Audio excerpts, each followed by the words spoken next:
10 تاریخ جو ہے اس مہینے کی وہ خاص طور پر بہت اہم ہے روزے کے اجر و ثواب کے اعتبار سے، لیکن ہمارے ہاں عموماً عاشورے کا دن حضرت حسین رضی اللہ عنہ کی یاد میں منایا جاتا ہے۔ وہ ایک تاریخی واقعہ ہے جو بعد میں پیش آیا ہے، تو نبی صلی اللہ علیہ وسلم کے دور سے ہی اس دن کی بڑی اہمیت ہے۔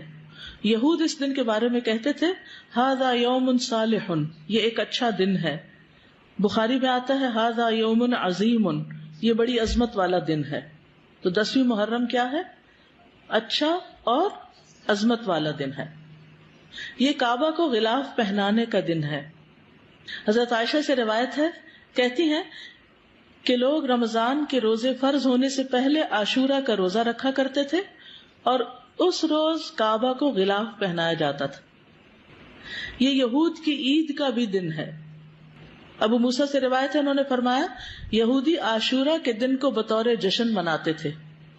نبی صلی اللہ علیہ وسلم نے فرمایا تم اس دن روزہ رکھو، کیونکہ انہیں فرعون سے نجات ملی تھی اس دن، تو اس کی یاد میں وہ اس کو خوشی کا دن بنا کر مناتے تھے۔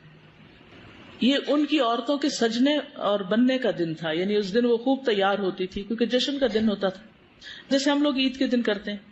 ابو موسیٰ سے روایت ہے، یہ صحیح مسلم کی روایت ہے، وہ کہتے ہیں کہ اہل خیبر یوم عاشورہ کا روزہ رکھتے تھے، وہ اسے عید کا دن قرار دیتے اور اس دن اپنی عورتوں کو زیورات اور بہترین لباس پہناتے۔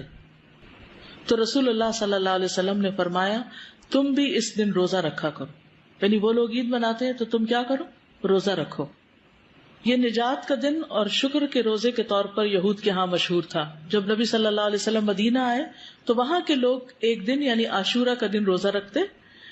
ان لوگوں نے بتایا یہ بڑی عظمت والا دن ہے، اسی دن اللہ تعالیٰ نے موسیٰ علیہ السلام کو نجات دی۔ قرآن مجید میں پڑھا نا آپ نے، وَإِذْ نَجَّيْنَاكُم مِّنْ آلِ فِرْعَوْنَ يَسُومُونَكُمْ سُوءَ الْعَذَابِ يُذَبِّحُونَ أَبْنَاءَكُمْ وَيَسْتَحْيُونَ نِسَاءَكُمْ وَفِي ذَلِكُمْ بَلَاءٌ مِّن رَّبِّكُمْ عَظِيمٌ۔ تو اس کے شکر میں موسیٰ علیہ السلام نے اس دن روزہ رکھا، یعنی سب سے پہلے موسیٰ علیہ السلام نے یہ روزہ رکھا۔ آپ نے فرمایا میں موسیٰ سے ان کی نسبت زیادہ قریب ہوں، یعنی یہ پیغمبروں کی اطاعت نہیں کرتے اور ان کا حق ادا نہیں کرتے، موسیٰ علیہ السلام مجھ سے زیادہ قریب ہیں۔ تو آپ نے خود بھی اس دن کا روزہ رکھنا شروع کیا اور صحابہ کو بھی اس کا حکم دیا۔